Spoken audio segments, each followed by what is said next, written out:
For ever book heaven میں خوش آمدید ناول امر بیل جس کی رائٹر ہیں عمیر احمد، اس کی یہ 18ویں ایپیسوڈ ہے۔ تو آئیے جلدی سے سٹارٹ کرتے ہیں اس ایپیسوڈ کو بغیر کسی دیر کے۔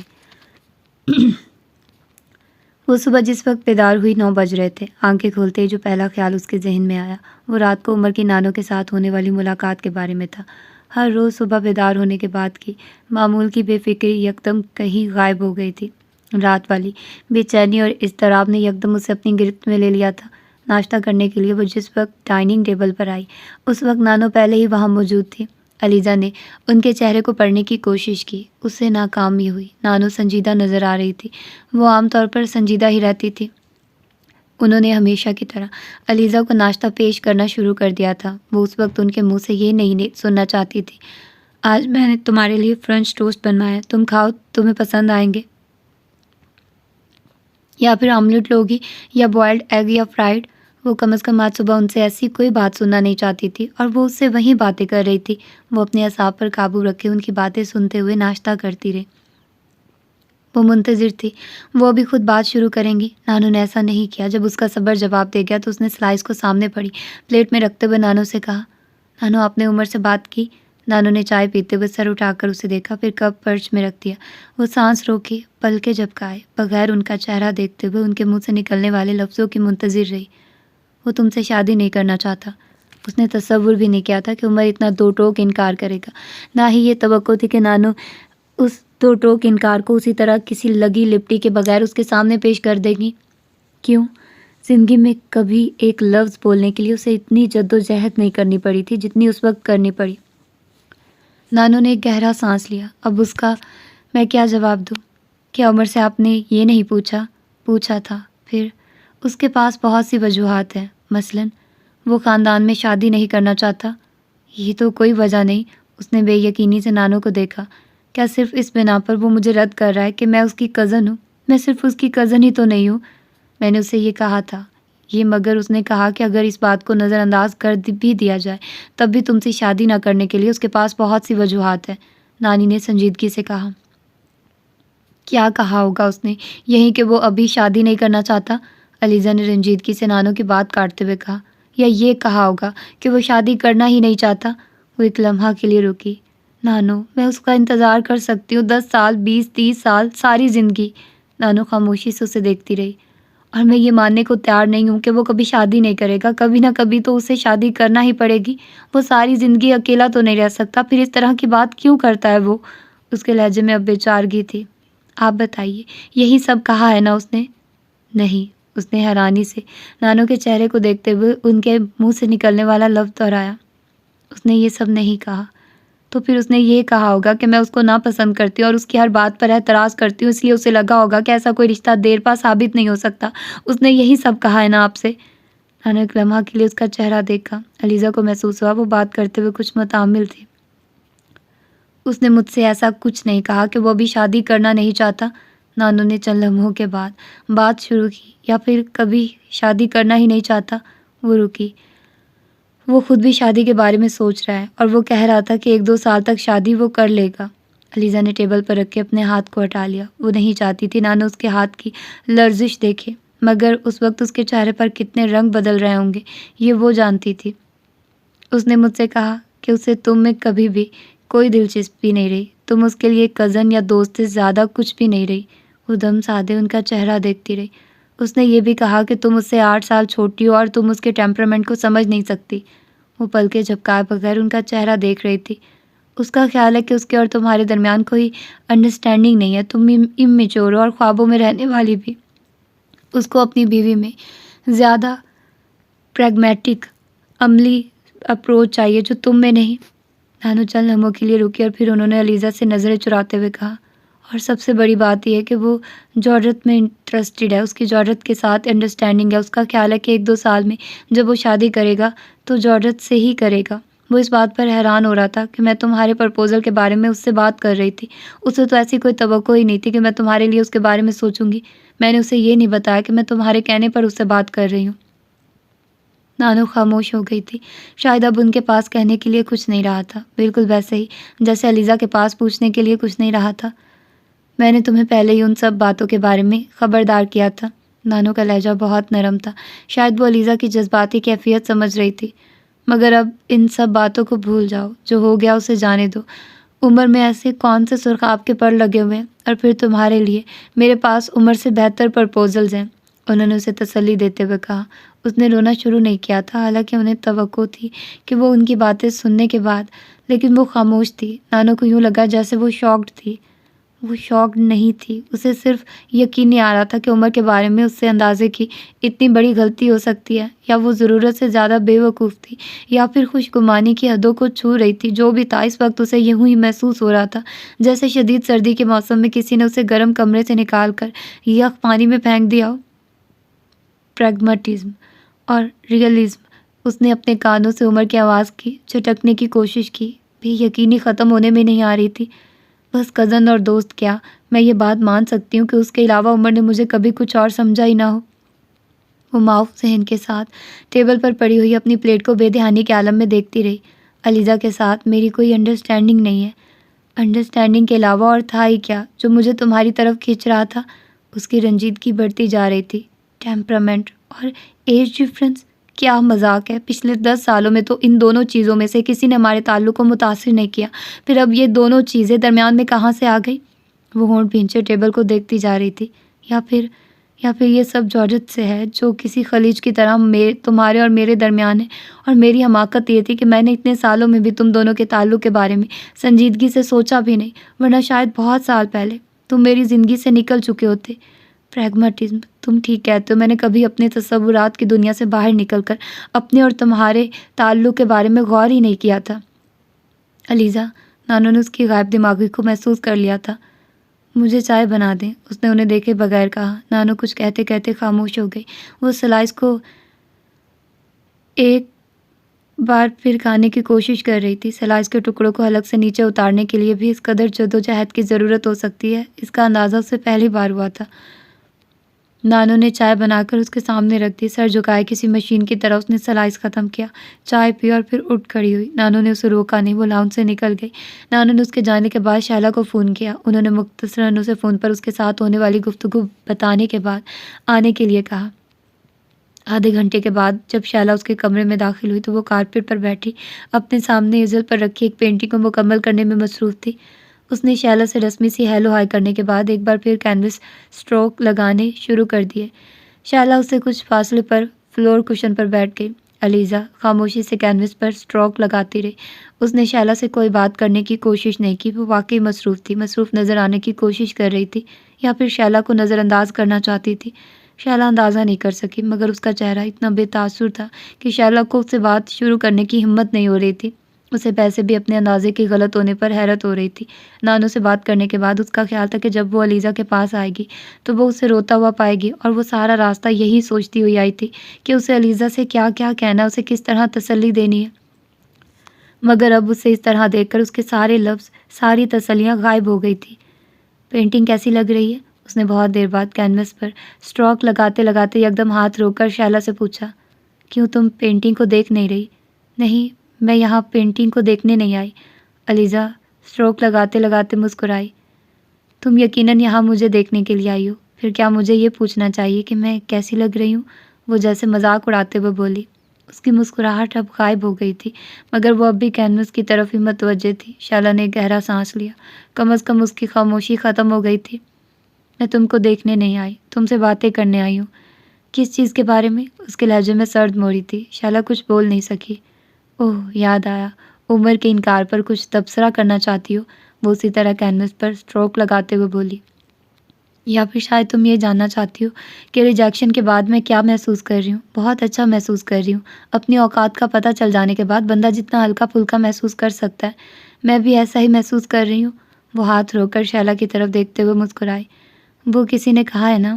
وہ رک کر کچھ یاد کرنے لگی۔ ہاں، یاد آیا۔ Since I gave up hope I feel much better.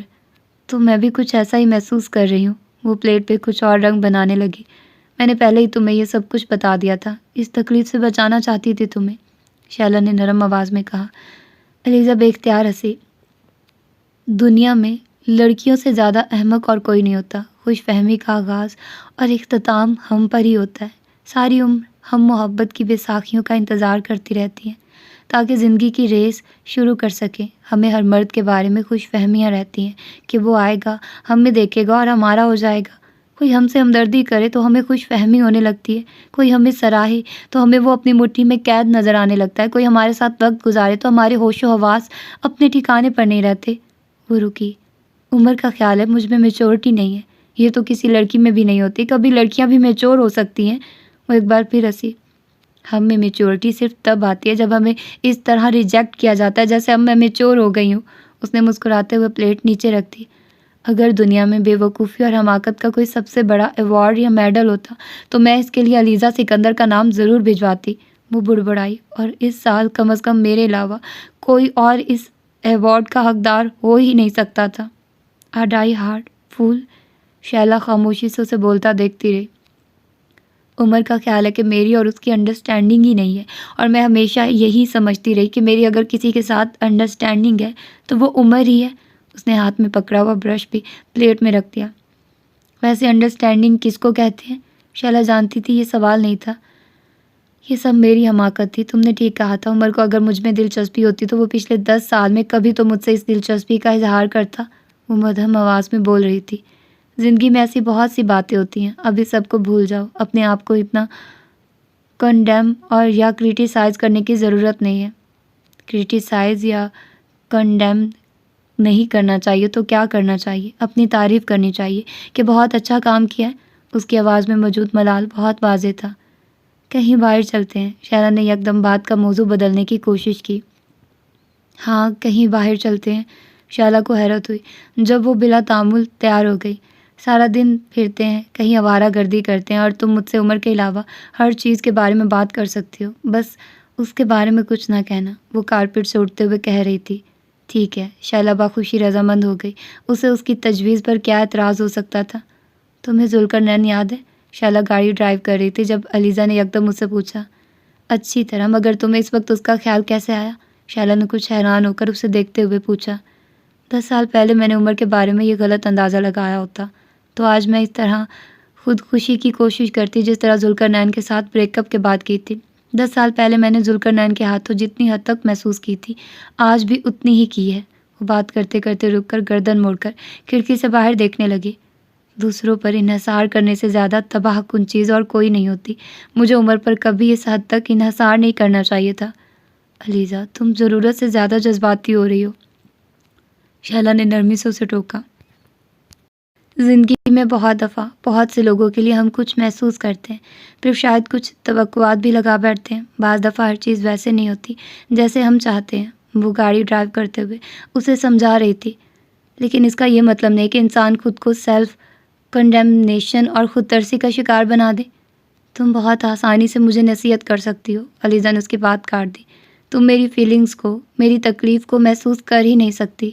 Alizeh, میں شیلا نے کچھ کہنا چاہا۔ علیزہ نے رنجیدگی سے اس کی بات کاٹ دی۔ تمہارے پاس سب کچھ ہے، ماں باپ، بہن بھائی، اور جس شخص کو تم نے پسند کیا اسے تمہاری انگیجمنٹ ہو گئی، ہر رشتہ ہے تمہارے پاس۔ اس کا چہرہ سرخ ہو رہا تھا۔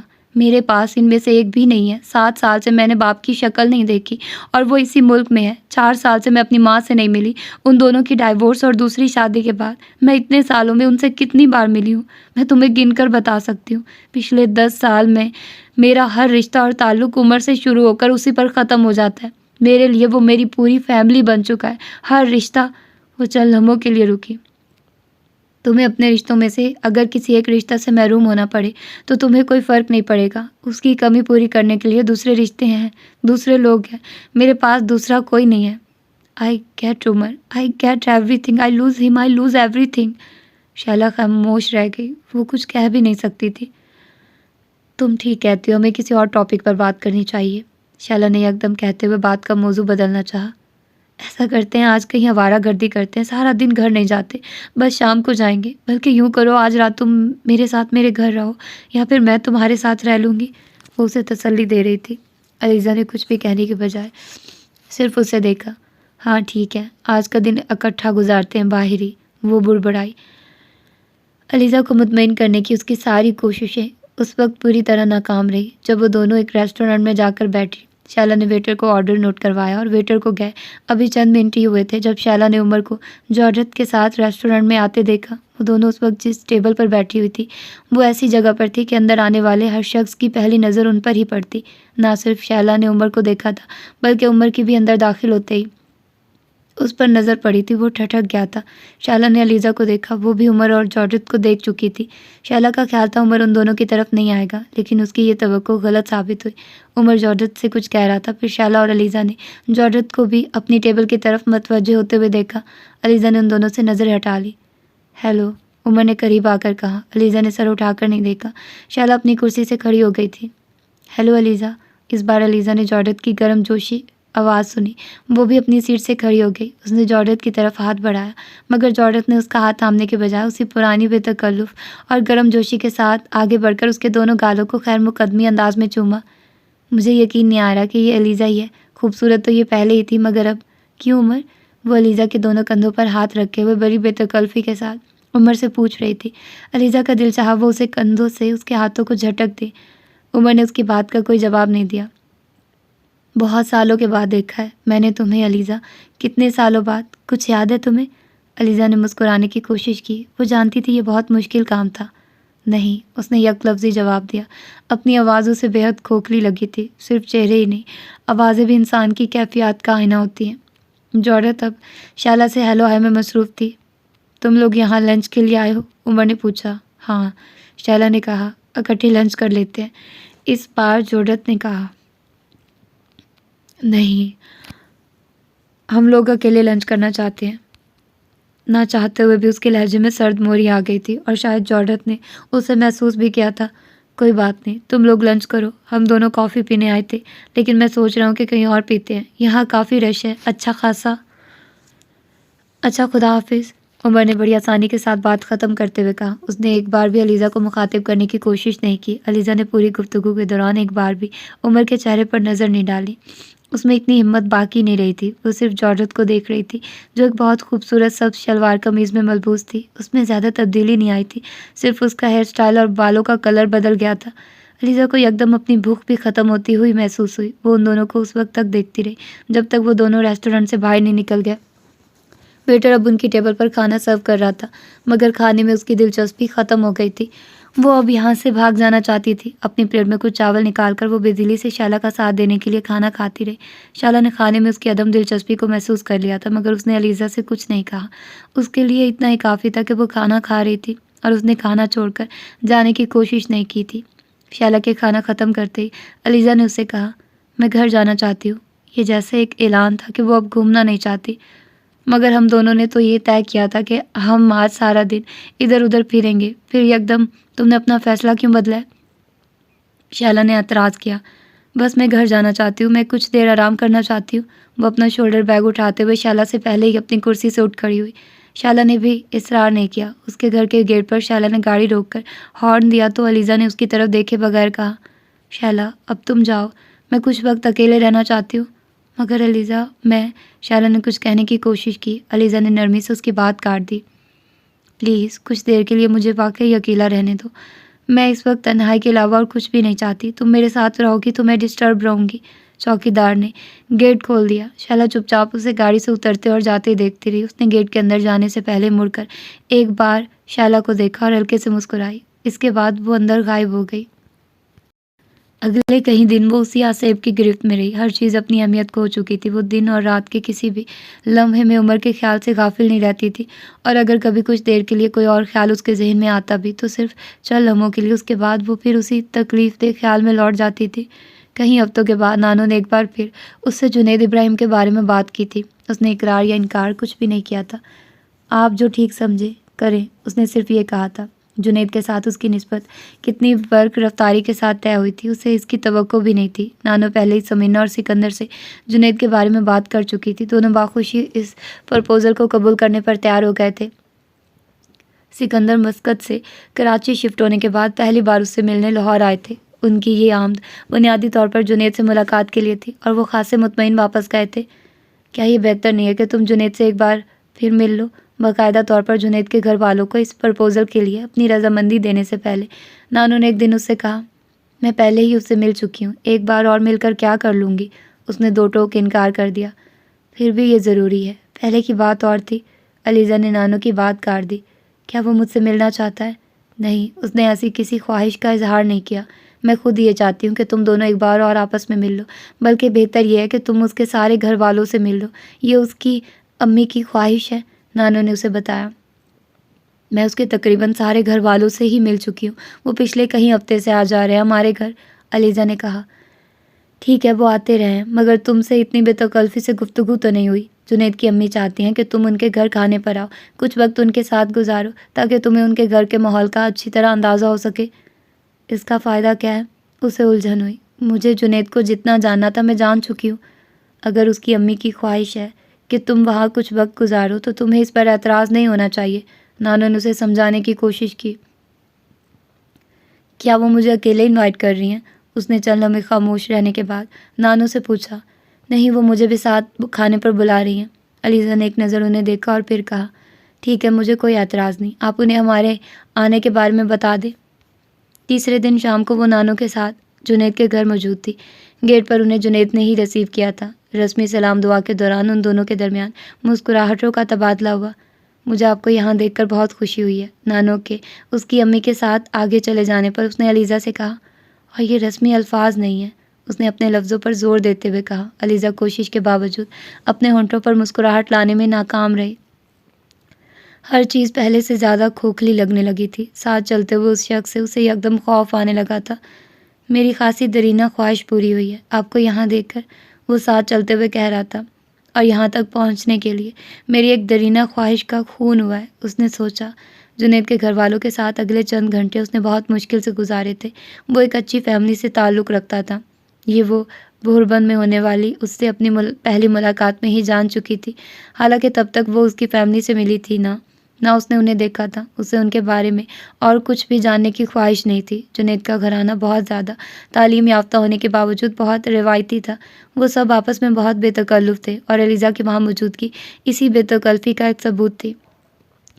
جنید کی چھوٹی دونوں بہنیں گھر پر موجود تھی۔ اس کا چھوٹا بھائی گھر پر نہیں تھا، نہ ہی اس کی بڑی بہن جس سے وہ پہلے مل چکی تھی، مگر اس کے باوجود اندازہ کر سکتی تھی گفتگو کے دوران بار بار جنید کی امی اور پاپا کی طرف سے ان کے ذکر کی وجہ سے ان کی غیر موجودگی سے کوئی زیادہ فرق نہیں پڑا تھا۔ وہ جنید کی دادی اور دادا سے بھی ملی تھی۔ اسے یہ جان کر حیرت ہوئی کہ وہ دونوں علی گڑھ کے گریجویٹس تھے۔ اس کے دادا بہت عرصہ ایک انگلش اخبار سے منسلک رہے تھے۔ وہ فری لانس جرنلسٹ تھے اور تحریک پاکستان کے بارے میں بہت سی کتابیں بھی تحریر کر چکے تھے۔ جنید کے والد سول انجینئر تھے اور اس کمپنی کی بنیاد انہوں نے ہی رکھی تھی جس میں اب جنید ابراہیم کام کر رہا تھا۔ اگرچہ اس کی امی اور دادی ورکنگ وومن نہیں تھی، مگر وہ اس کے باوجود بہت ایکٹیو تھی۔ کمیونٹی ڈیولپمنٹ کے بہت سے کاموں میں وہ دونوں حصہ لیتی رہی تھی۔ چند گھنٹے وہاں گزارنے کے دوران اسے یہ احساس ہو گیا تھا کہ وہ سب اسے پہلے ہی اس گھر کے ایک فرد کی حیثیت دے چکے تھے۔ اب جو کچھ ہو رہا تھا وہ صرف رسمی نوعیت کا تھا۔ رات کے کھانے کے بعد جب وہاں سے واپس آئی تو پہلے سے زیادہ خاموش اور مضطرب تھی۔ نانو نے اس کے چہرے کے تاثرات سے اس کی دلی کیفیات جاننے کی کوشش کی۔ وہ متفکر ہو گئی، وہ کسی طرح بھی خوش یا مطمئن نظر نہیں آ رہی تھی۔ علیزہ، کیسے لگے تمہیں وہ لوگ؟ انہوں نے اسے خریدنے کی کوشش کی۔ اچھے ہیں، وہ جتنا مختصر جواب دے سکتی تھی اس نے دیا۔ نانو نے بے اختیار سکون کا سانس لیا۔ تو پھر تم اتنی پریشان کیوں نظر آ رہی ہو؟ وہاں بھی تم بہت چپ چپ تھی۔ کچھ نہیں، آپ کو یوں ہی محسوس ہو رہا ہے۔ اس نے انہیں ٹالنے کی کوشش کی۔ نانو کچھ دیر خاموش رہی۔ میں جنید کے گھر والوں کو تمہاری رضامندی دے دوں؟ انہوں نے کچھ دیر کے بعد پوچھا۔ جیسے آپ کی مرضی، اس نے تھکے تھکے انداز میں کہا۔ وہ لوگ فوری شادی نہیں چاہتے، 1-1.5 سال تک شادی چاہتے ہیں۔ جنید کو چند کورسز کے لیے سنگاپور جانا ہے، پھر کچھ عرصہ کے لیے کوئٹہ بھی رہنا ہے، وہاں کوئی پروجیکٹ ہے اس کا، وہ اسے بتانے لگی۔ ابھی وہ چاہتے ہیں کہ انگیجمنٹ ہو جائے۔ وہ خالی الذہنی کے عالم میں ان کا چہرہ دیکھتی رہی۔ میں نے سمینہ سے بات کی تھی، وہ بہت خوش ہے، تمہاری انگیجمنٹ کے لیے آنا چاہتی ہے۔ اس کی فلائٹ کا پتہ چل جائے تو ہم لوگ انگیجمنٹ کی ڈیٹ طے کر لیں گے۔ نانو اپنی رو میں اسے بتاتی جا رہی تھی۔ وہ ذہنی طور پر کہیں اور پہنچی ہوئی تھی۔ سمینہ چاہتی ہے کہ خاصی دھوم دھام سے تمہاری انگیجمنٹ ہو، پوری فیملی آ رہی ہے اس کی۔ میں جاؤں نانو؟ وہ یکدم کھڑی ہو گئی۔ نانو اسے کھڑا ہوتے دیکھ کر خاموش ہو گئی۔ ٹھیک ہے تم چلی جاؤ، وہ انہیں شب بخیر کہتے ہوئے ان کے کمرے سے نکل آئی۔ اگلے 2-3 ہفتے اس کے لیے بہت صبر آزما ثابت ہوئے۔ سمینا اپنی فیملی کے ساتھ اس کی انگیجمنٹ میں شرکت کے لیے پاکستان آئی تھی۔ وہ بڑے جوش و خروش سے آتے ہی اس کی انگیجمنٹ کی تیاریوں میں لگ گئی تھی۔ ہر روز علیزہ کو ساتھ لے کر وہ مارکیٹس کی خاک چھاننے نکل کھڑی ہوتی۔ انہیں علیزہ کے رویے سے بالکل یہ احساس نہیں ہوا تھا کہ وہ خوش نہیں ہے یا کسی چیز کی وجہ سے پریشان ہے، اور علیزہ کو اس بات پر حیرت نہیں ہوئی۔ وہ اس کی ماں تھی، مگر اتنے سال ایک دوسرے سے کٹ کر رہنے کے بعد ان سے یہ توقع کرنا کہ وہ اس کے چہرے پر جھلکنے والے ہر رنگ کو پہچان سکے عبث تھا۔ اپنے سوتیلے بہن بھائی اسے خونی رشتوں سے زیادہ مہمان لگ رہے تھے۔ نہ صرف وہ بلکہ سمینا بھی، اور علیزہ اپنی پوری کوشش کر رہی تھی کہ وہ مہمانوں سے اچھے طریقے سے پیش آئے۔ منگنی والی شام اسٹیج پر جنید کے ساتھ بیٹھے اس نے کچھ فاصلے پر عمر کو دیکھا تھا۔ اس کے چہرے پر موجود مصنوعی مسکراہٹ غائب ہو گئی۔ عمر بہت خوش باش نظر آ رہا تھا، متحرک اور زندہ دل۔ وہ اسٹیج کی طرف ہی آ رہا تھا۔ فوٹوگرافر اس وقت مختلف رشتہ داروں کے ساتھ ان دونوں کی تصویریں بنا رہا تھا۔ عمر اسٹیج پر آنے کے بعد سیدھا جنید کی طرف گیا۔ جنید اٹھ کر عمر سے گلے ملا۔ باقی لوگوں کا تعارف جنید سے باری باری کروایا گیا تھا۔ چند کزنز کے سوال۔ علیزہ کو حیرت ہوئی۔ عمر اور جنید کو ایک دوسرے سے تعارف کی ضرورت نہیں پڑی۔ کیا عمر جنید سے واقف تھا؟ مبارک ہو علیزہ، اس نے علیزہ کے سامنے کھڑے ہو کر اسے مخاطب کیا۔ وہ اس کے سیاہ چمکتے جوتوں کو دیکھتی رہی۔ اس نے ان جوتوں کو دیکھتے ہوئے ہی اس کا شکریہ ادا کیا تھا۔ وہ کچھ دیر جنید کے ساتھ باتیں کرتا رہا، پھر علیزہ نے اسے اسٹیج سے اترتے دیکھا۔ اس کے بعد علیزہ نے اسے ہال میں کہیں جگہ پر مختلف لوگوں کے ساتھ گفتگو میں مصروف دیکھا۔ وہ ایک لمحے کے لیے بھی اس پر سے اپنی نظر اور دھیان نہیں ہٹا سکی۔ جنید یکدم پس منظر میں چلا گیا تھا، بلکہ وہ شاید کبھی پیش منظر میں آیا ہی نہیں تھا۔ رات 10 بجے کے قریب وہ سب واپس آئے تھے۔ شائلہ علیزہ کے ساتھ تھی اور اسے رات وہیں اس کے ساتھ رکنا تھا۔ پورا گھر مہمانوں سے بھرا ہوا تھا۔ اس کے سارے انکلز اپنی فیملیز کے ساتھ وہاں موجود تھے، اس کے کزنز میں۔ تو یہ تھی اس کی آج کی 18ویں ایپیسوڈ۔ یقیناً آپ لوگوں نے انجوائے کیا ہوگا۔ ملتے ہیں اس کی اگلی ایپیسوڈ میں۔ اللہ حافظ۔